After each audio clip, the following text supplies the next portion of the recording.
welcome to this session. My name is Flynn and I am joined by Chris Hansen. Hey Chris, how you doing? How you going, Flynn? I'm good. It's great to be in the studio and hanging out with you talking all things video here at Adobe MAX. Man, I was going to say the same thing. I actually think this is the first time we've got together. Actually live. Actually live. Yeah. We've been doing this for so long virtually, right? So I'm so happy to be here, especially for Adobe MAX, so it's great. I know, it's been such a huge 2 days. We're getting towards the end of it. I have a whole bunch of favorites. I was lucky enough to work on the project, so I got to see a lot of stuff behind the scenes, and now it's all coming to fruition. It's just incredible to see some of this stuff and some of the reactions from the community. Any highlights for you, Chris? Yeah, a couple of highlights. Definitely in the keynote. I'm going to say Anna McNaught. She was incredible on the stage, and especially Darcia Sayans as well. Catching up with you guys soon, so really excited to see you guys. That's great. Yeah, I think in terms of like video and motion, Manon Luart was like someone I got to work with a little bit, and I just love her artwork. Go and check out those sessions if you haven't, by the way. You might be watching this on Behance or over on YouTube. Head over to Adobe MAX website. Forget the URL, we'll drop it in chat and check it out. The vast majority of the stuff there is available on demand. Some stuff is limited, so go check it out while you can. But we're here to talk about video, mostly Premiere Pro, and some of the announcements that have kind of come out throughout the year, and just kind of sit down and talk about maybe a bit of a demo from you for some of the recent stuff, some of the cool things, and just have a chat about it, because I love video, but I need someone like you to come and like actually tell me, answer my questions on how it works. So I'll do my best. Oh, and before we do that, who are you, Chris? Who am I? Hi everyone, my name is Chris Hansen. I'm a Senior Solutions Consultant at Adobe in Creative Cloud. I cover all the applications, but I have a focus around video and motion design, as that's being a passion of mine and my background. I'm based in Sydney, Australia, obviously. But yeah, that's pretty much me in a nutshell. That's you. All right. Well, you're my go-to video guy. So let's check this out. Here we are, Premiere Pro. What do we have to show? That accidentally rhymed. No, I like the accidental rhyming. So look, I'm going to show you a couple of things that have come out, and this is stuff that can really enhance productivity and workflow, right? So first and foremost, you'll notice here that I've got I'm set up in a different workspace inside of Premiere Pro. This is the text-based editing workspace. Are you familiar with text-based editing? I haven't done much of it at all, so I'm ready to roll. I get the idea in theory, but let's see it in practice. So my first question for you, Flynn, is do you know how to edit a text like a Word document? Yeah.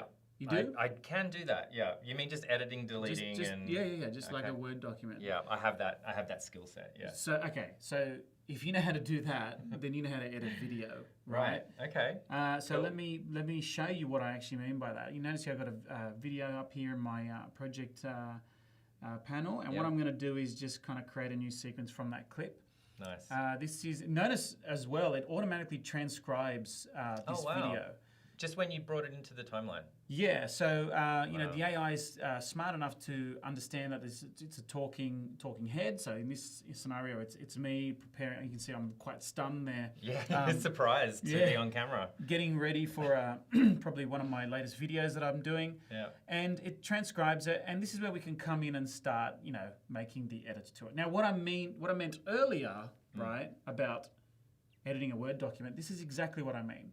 So let's say, Flynn, you're coming through here, and I won't press play on it yet, but you might want to remove this bit of text. Okay. So all I'm doing is highlighting the text, right? Yep. Here's my timeline. Here's the transcript itself.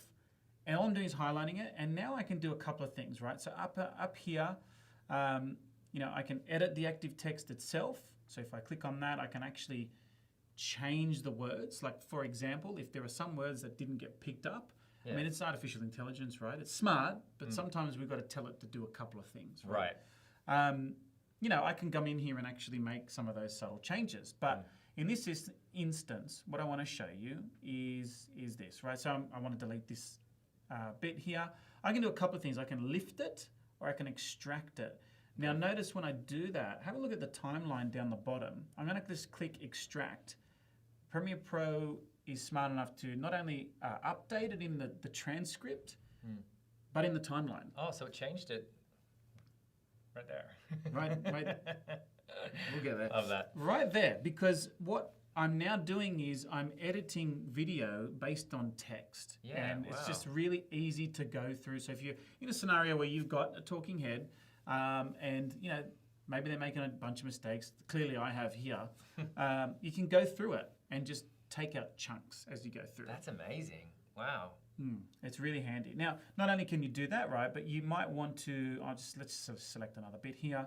Notice as well, when I select the piece in the transcript, have a look in the timeline. That's cool. It puts... It's highlighting what you've selected. Absolutely. It puts like in and out points there. Wow. And now we can do something like this, right? We might lift it out. So now we've lifted it out. It hasn't done that ripple delete like it did with the extraction. But that might be the way that you're editing that particular piece of video, right? You might need to just either lift or extract. So that's... it's a really quick and easy way to do that. So now essentially you can edit video. Yeah, and what's interesting about that is Premiere Pro is always quite busy. You need to have so many different screens open. But how easy is this for editing? Like just going through highlighting the words that you want taken out, replacing, and then just deleting entire paragraphs. Because you might know, I mean, you and I both know, creating video content, you might do several takes. So you might be like, take 3, and then you know which one is right. You can just go through, find where you said take 3, and then just delete everything in front of it. I can show you several takes. Okay. You can see it in the transcript, right? Yeah. I'm actually introducing myself. I introduce myself again. Obviously, I didn't get it right a couple of times. Yeah. So that's where that kind of comes into play, right? But what I really like, and this is pretty amazing, okay? Let's just say there are sections of, maybe pause or, filler words. Filler words as in, that kind of stuff, right? Yeah. Let me give you a quick example. I do more ums than I care to admit. It's amazing when you're editing your own thing. You're like, wow, I say all the time. All the time, right? I'm the same. Let me just hit play on this so you can see what's going on here. There's the clap. I'm syncing my audio, but look at all this. Look at all the pausing. Right. The breathing. Getting ready. I love that you left this in. I put the tissue box back. I'm just showing you, full transparency here, right? This is exactly what I have to do. Anyway, you get the idea. Yeah. Wouldn't it be great if you could, remove those pauses without having to manually do this every single time? Yeah. Okay. So there is a function now where you can click on this filter here. You'll notice it says text, right? But in this scenario, what I'm going to do is I'm going to select pauses. So if I click on pauses, what it will now do is notice all the orange bits. Yeah. It's finding all of the pauses where there's no audio, right? Yeah. And just showing us how many seconds it is. There's 45.2 seconds of pause there. Yeah. There's 4 there. There's 6.5 there. Wow. 16 seconds there, right? I can keep going. 18. You get the idea, right? Yeah. But how good would it be if you could delete them all at once? I think you're going to show me that in action. So look, I can just click this amazing delete button, right? But it'll also ask me, as I showed you earlier, yeah, nice. You can either extract that out or lift it out. Now, obviously, extracting ripple deletes everything. Lifting kind of removes the space in between. So why would you lift it? I'm trying to think of a scenario where you would need to lift it. Yeah, it's a great question. So lifting will create gaps in the videos, right? Yeah. Or spaces, right? I would typically use lift if I know that I need to put, say, something in there, right? If I needed extra footage that I needed to put in, or perhaps I haven't filmed it yet, or perhaps it's B-roll, right? Yeah, like maybe you're putting stuff over the top anyway, so and you need the length to remain the same, or timestamp or something like that. Okay. But 9 times out of 10, I'd probably just extract. Yeah. Because when I create some of my videos, I'm creating an intro, an outro, and then obviously like a body, like the screen recording, whatever it may be for that particular video. But by extracting, just watch. I want everyone to divert their attention down to the timeline. I'm going to hit delete all, and it's simply going to just update that entire timeline. That's crazy. Look at all those cuts. Look at them all. Look at all those I'm going to cuts. expand it out. Wow. It's done it for us. We haven't had to go in, and I'll show you, just how smart it is. It's crazy. Let's just hit play. And something else. Hi everyone, my name is Chris Hansen, and I'm a senior solutions Maybe turn it down here in case it's coming through the Creative Cloud. Hi everyone, my name is Chris Hansen. Even more. Okay. Because it might be coming through there, so you might be getting an echo. Do you want to do it again? No, it's okay. We'll just keep going. Okay, cool. All right, so if I hit play on this, let's just go back to this bit. Okay.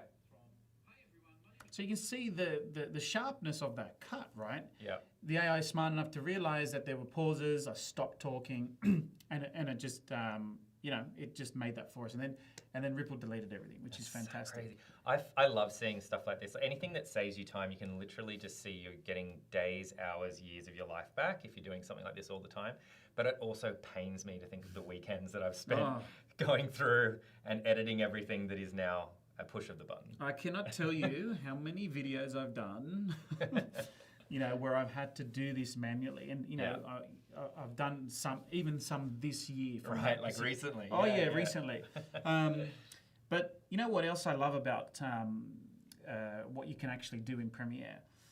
Are you familiar with the enhanced speech functionality that this is like my favorite feature. Oh, yeah. It's come out in a long time because I used to do a podcast. Uh-huh. We did 160 episodes or something like that, and I manually edited every single one of those things and mixed it, and a lot of the audio was captured in a green room behind stage at an event or something like that. So we were taking like Shure 51 mics, like XLR plugged into like a H6 recorder, but there'd be people walking in the background, phones going off, like you could literally hear the stage. So usually like 70% of the time, the audio was rubbish. Right. Heaps of background noise and 4 mics to edit. So 4 different tracks that I had to try to fix. And then this came out. Yeah, well, so it's probably precursor to it was podcast.adobe.com. Right? Which I've used so many times. Yeah. And if people are unfamiliar with that, essentially what that is if you've got some bad audio, or if you haven't been able to capture audio on a decent microphone, you could essentially upload your audio to podcast.adobe.com and then enhance that speech, right?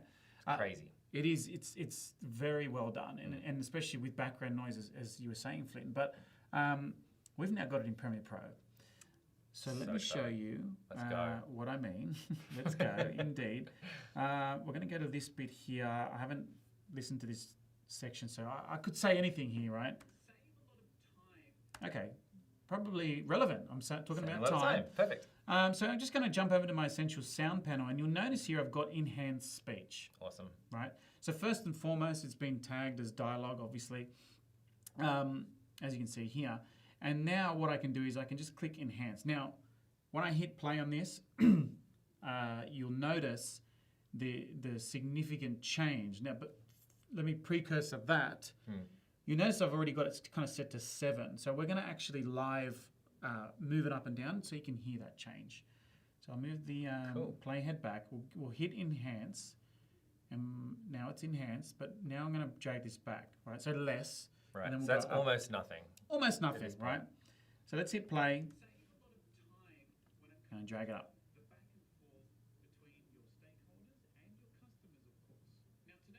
So we get to, okay, so it's jumped over to the next clip because I haven't done that bit yet, right? Yeah. But let's just go back, and I've obviously got it to pretty high, right? Yeah. Now when it jumps,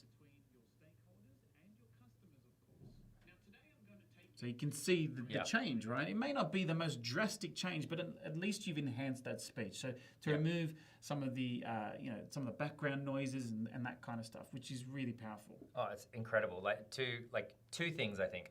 I think for the vast majority of us, unless you have like a director of photography and a professional audio person there, your audio is bad. I hate to tell it, like everybody, but yeah, I've been working with audio for 10 years and I feel like I know nothing about it. And like every time, even though with my home setup, I've got like a preamp, I've got a microphone, I've got a filter on it, and I've got a like virtually soundproof room, and I still would always run stuff through Enhance, like to enhance the mix, and it always sounds so much better, listening back to it. Yeah, absolutely. It's so powerful. And again, coming back to the time factor, it just saves you so much time, right? Yeah. And the other thing I was going to say is you can pretty much, I've tested this as well, get a phone and stick it into someone's face, as if you're doing like a Vox Pop interview. I did this test with my daughter just to test and see how it went, and just sent that to myself, AirDrop to my laptop, and then put it through, and it sounded like she was in a studio. So you have to try this feature out. You can use your phone to do it. I promise you, it's crazy. How was the interview with your daughter? It was really great. I learned a lot. You learned a lot? Yeah, yeah. yeah. I learned a lot from... I'm a smelly bumhead or something. Oh, yeah. That was pretty much... I get the same kind of treatment from my daughters. So there you go. So we've probably got about 8 minutes left, I would say, Chris. So I think we had some other stuff in here as well. I don't know if you've gone through all of the stuff that we need to do here, but if not, just letting you know, strict timeline, because we've only got 25 minutes total, so 8 minutes. That's fine. 8 minutes. So you want to see some other cool stuff? Let's do it. All right, so you'll notice here I've got a timeline. Now, people might be familiar with some of these features, but I'm actually going to talk a little bit more about workflow, like, you know, how to actually do things a lot quicker. We'll come back to that time factor, right?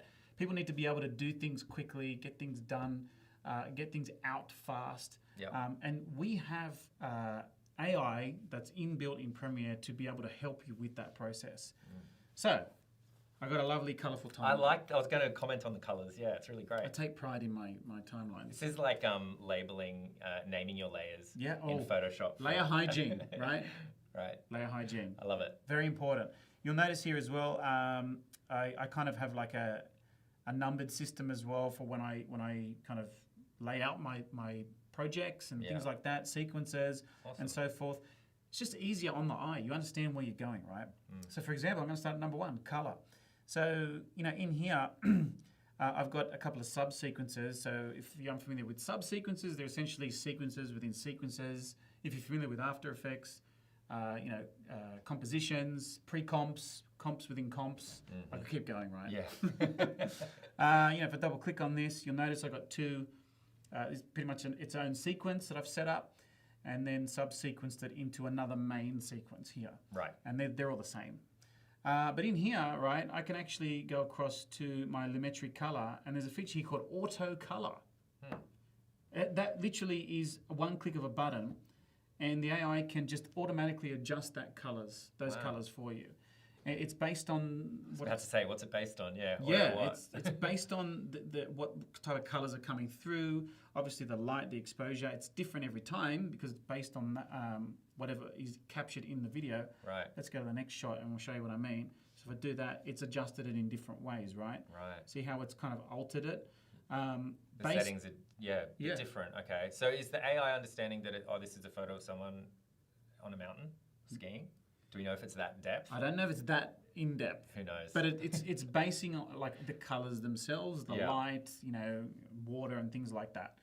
It's just really powerful how it can recognize that from being able to have an auto color feature in there. Yeah. And obviously, if you want to go deeper, you can adjust some of the shadowing here and the highlights. But auto gets you pretty far along the way for you to do it. Yeah. Yeah, it's like with my phone, if I take a photo or something before I post, I'll usually press just the auto kind of thing, and I'll often change the settings, but it gets me 90%. Yeah, exactly. Yeah. Exactly. You're talking about Lightroom, right? Yeah. Yeah, Lightroom. Yeah. If you don't have Lightroom on your, shameless plug, if you don't have Lightroom on your phone or mobile device, use it, it's incredible. Like shoot raw as well. Yeah, shoot raw, you can make adjustments on your phone. It's just such a great application. I use it every day. Yeah. And look, if I move along to the next sequence, you'll see here I've got, as if I'm taking a project through the timeline. I've got some audio here. I'll hit play on this real quick. So to your example before, this is a colleague of mine. She's actually recorded audio on her phone. She's shared it with me in a library, Creative Cloud library. Nice. Is everyone using libraries? Use libraries. Gotta get into it. It's really helpful. Here's that library. We're collaborating with that library, right? Nice. But let's just say I needed to get some, music into here. We've also got Adobe Stock inside of Premiere Pro. This is where I can come and search for music based on, perhaps it's a mood, perhaps it's a genre, or whatever it may be, right? We can find music tailored to that. I've already got one here that I prepared earlier. I'm just going to drag and drop it into my timeline. Notice there's a bit of an issue here though, Flynn. Well, you got two audio tracks happening, so they're going to compete. Yes, absolutely. However, yes, but have a look. Okay, it's also super long. Super long, okay, right? Okay. So how would you edit that now? I mean, I'm sure the answer is wrong, but I think the first you're hovering over hovering over the clearly wrong setup answer, which is you get the blade, cut it off, and then I'd probably try to just manually fade it out. Yeah, exactly. So a lot of people that I work with do this kind of. There's nothing wrong with it. The only problem is if I hit play right at the end. Actually, let's make the cut first. I'm going to get that razor tool and cut it, and then delete the bit that I don't need. Right.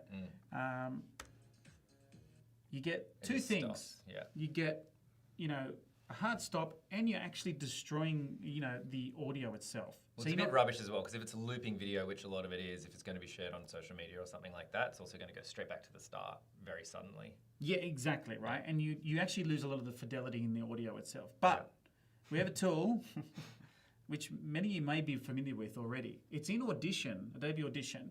And it was so good that we brought it to Premiere Pro. Nice. And this is what it does. It's called the Remix tool. What I can now do is grab the end of my audio. Check this out, right?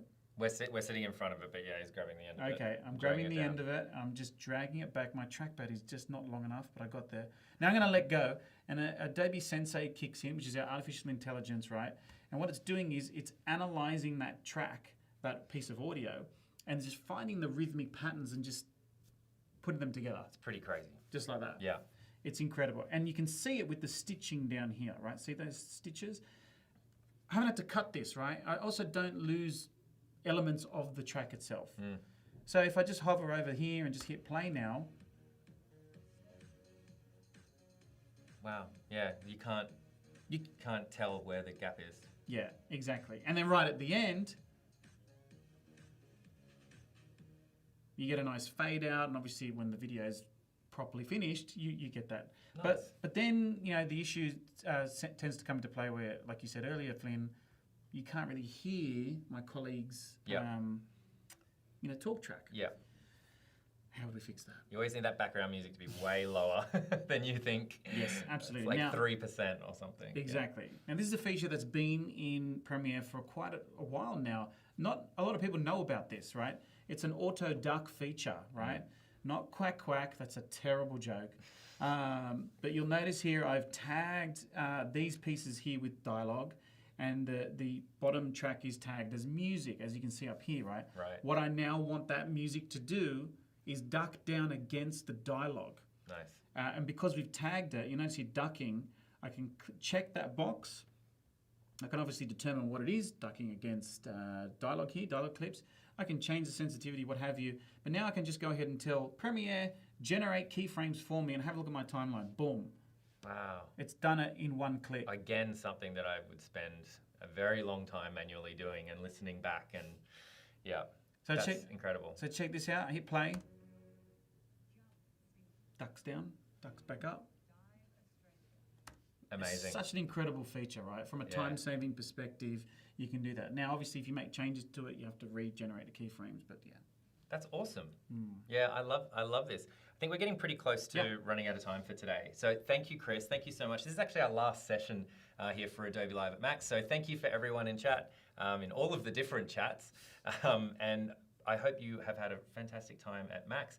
Thanks for tuning in and participating in Adobe Live. And thank you very much, Chris, for being here with us. Thank you. No, I appreciate you having me. Thanks, everyone, for joining. We'll see you next time. Bye. Bye-bye.